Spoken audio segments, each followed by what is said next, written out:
जय श्रीराम. वैद्यकीय तंत्रज्ञान प्रगत झाले असले तरीही रक्ताला पर्याय नाही. रक्ताचा प्रश्न सतत भेडसावतच असतो.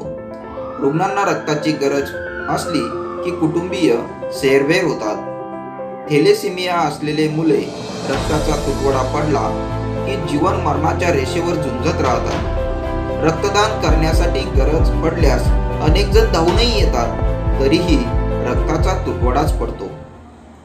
यावर जगद्गुरू नरेंद्राचार्यजी महाराज संस्थांच्या वतीने दरवर्षी रक्तदान महायज्ञ उपक्रम राबवण्यात येत असतो.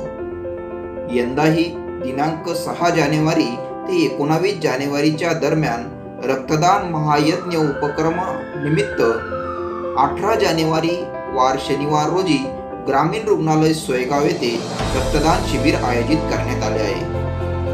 तरी जास्तीत जास्त रक्तदान दात्यांनी रक्तदान करावे, तसेच आपल्या मित्र नातेवाईकांना देखील रक्तदानासाठी प्रवृत्त करावे अशी आपणास आग्रहाची विनंती. जय श्रीराम.